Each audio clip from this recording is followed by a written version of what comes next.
Olá, você que está nos escutando pela rádio ou nos assistindo aqui pela internet.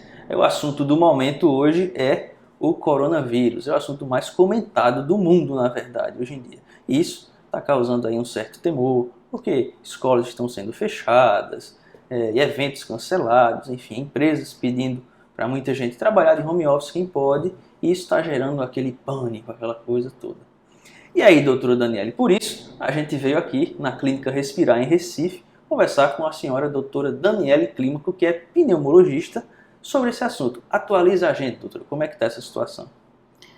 É verdade sobre a necessidade de atualização, porque as informações estão sendo no mundo, estão sendo publicadas dia a dia e assim com informações novas a cada momento do cenário real, né? É considerado uma pandemia, não é mais assim só de um viajante de determinado país, não é. Então é uma doença que já se espalhou pelo mundo mesmo. E no nosso país chegou. Era só uma questão de tempo do ponto de vista epidemiológico. Inclusive, eu mesma tenho um vídeo recente em que eu disse que não era momento de se preocupar. E hoje eu já tenho que atualizar e dizer que sim, é um momento de preocupação. Agora eu acho bem importante eu dizer duas coisas aqui, importantíssimas. Uma é a pessoa que minimiza a situação. Isso é até comum do ponto de vista de comportamento humano, aquilo que é desconhecido e que eu não sei muito bem o que esperar, eu posso minimizar. E isso traz um perigo, porque quando você não procura tanto o conhecimento suficiente que gera ações coordenadas, ordenadas de proteção, você fica vulnerável. O outro extremo é o pânico. Pânico gera ações desordenadas que não surtem um efeito benéfico. Então, nem um extremo e nem outro é o que se espera nesse momento.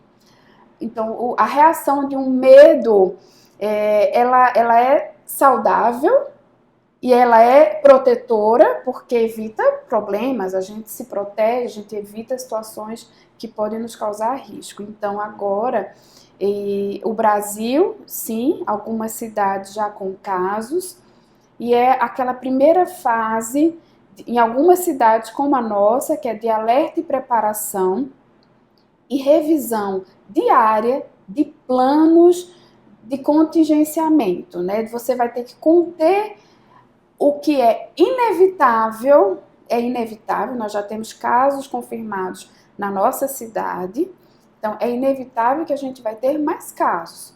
O que a gente pode não ter? Que isso é o que a epidemiologia mostra e é o que a história recente mostra, recente, porque é olhar os dados da China, é olhar o que está acontecendo hoje na Itália e hoje nos Estados Unidos e outros países. Então, os países já estão aprendendo com os outros que tiveram que organizar ações para minimizar os custos. O que eu falo é custo com vidas. Né? O custo econômico, todos sabem que já existe, teremos, e tem os custos com vida. Então, assim, vamos dizer, se o Brasil vai parar, o mundo vai parar. Na verdade, esse vírus gosta de uma população que não para, gente. O mundo já não para, o país já não para. Então, como a gente não para e vive em aglomerados, o vírus gosta disso. Esse vírus, ele tem uma transmissibilidade muito maior. Então, o crescimento dele é exponencial. 4, 8, 8, 16, e a conta cresce a cada dia de uma forma assustadora. Então, assim, a China viu 500 casos novos num dia. Hoje ela está vendo 5. Então, o sistema de saúde já acomoda e a população, do ponto de vista de comércio, começa a enxergar uma certa normalidade, que há dias atrás a gente viu que não foi assim. Eram as pessoas no isolamento social obrigatório. Então, é muito importante a gente olhar epidemiologicamente o que acontece nos países que o acesso hoje aí é livre. Então, Inclusive, o país, via Ministério da Saúde, que está, assim, de forma transparente, atualizando e mostrando tudo o que está acontecendo e gerando informação para que a população tenha cuidado. E eu digo, a gente só vai conseguir vencer se cada um assumir a sua responsabilidade social, que é esse isolamento social. Então pensa comigo, a gente estava há poucos dias, até hoje, na nossa cidade, onde a gente tem várias pessoas com o celular juntas e vivendo já um certo distanciamento. Hoje, a gente pode aproveitar o uso do celular para ter muita aproximação daqueles que a gente não pode ter muito mais contato social de perto. É isso que se fala desse distanciamento social. Voltando para o ponto de epidemiologia, para traduzir isso de uma forma que você compreenda, você que está me ouvindo, o número de casos aumentando rapidamente, ao mesmo tempo, o sistema de saúde ele não consegue comportar. Então a gente sabe de fato que 80% dos casos vão passar como uma gripe, até alguns como um resfriado e vão ficar bem. 20%, e aí é a população de mais idade, então vamos pensar acima de 60 anos e claro, com a mortalidade acima de 80 anos, chegando aí a 15%, que é muito, certo? Se a transmissibilidade é muito alta, eu vou ter muitos casos e muito mais casos graves. E desses, um percentual menor, mas precisando de assistência em terapia intensiva e ventilação mecânica.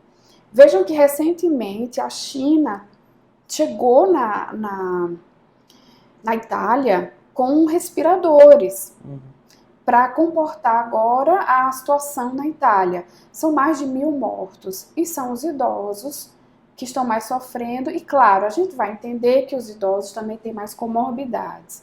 Então, se você não tem 80 anos, tem um pouco menos, mas tem comorbidades, que sejam doenças cardiovasculares, diabetes, neoplasias, doenças pulmonares como asma, enfisema, bronquiectasias, essas pessoas estão mais sujeitas a apresentarem complicações pela infecção viral do novo coronavírus. Covid-19 é a denominação da doença causada pelo novo coronavírus, que gosta do pulmão. Então, ele faz uma pneumonia bilateral e que leva à insuficiência respiratória. Então, quando a gente pensa num plano de atenção, de precaução, em falar de etiqueta respiratória, em falar do isolamento social, a gente entende que a gente está pedindo a cada um que faça a sua parte em reduzir a chance de contaminar mais 4, mais 8, mais 16 pessoas a partir de um caso.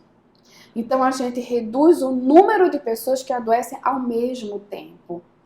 Quando o número de pessoas é muito grande, ou seja, essa curva é muito aguda, eu não consigo atender de forma adequada os casos, principalmente os casos graves. E ninguém quer passar por uma situação de não ter um leito de UTI e de não ter um ventilador mecânico para ventilar essa pessoa que pode precisar até de entre 4, 6, em alguns casos até 8 semanas de terapia intensiva com ventilação mecânica. Então não é à toa que chegaram ventiladores mecânicos doados pela China para a Itália, que hoje está vivendo um caos total lá. Então a população está colaborando lá e a gente tem que aprender com isso. Os casos estão em São Paulo. São Paulo já está com então a gente tem aquela primeira fase de alerta, preparo. A segunda que é essa contenção. Então Recife já está com casos identificados, não é? E vivendo essa constante atualização do plano de contingenciamento para não ter um número grande de infectados. É isso que eu falei, a gente tem que diminuir essa curva, ela tem que ficar mais achatada, para dar tempo da gente tratar muito bem quem precisar, do ponto de vista do sistema de saúde, público ou privado, porque essa é uma doença bem democrática, não é? O sistema público ou privado está sendo acionado. Então, esse é o plano atual. São Paulo já vive a transmissão comunitária. Então, não é mais de quem chegou aqui, a gente tem os casos importados.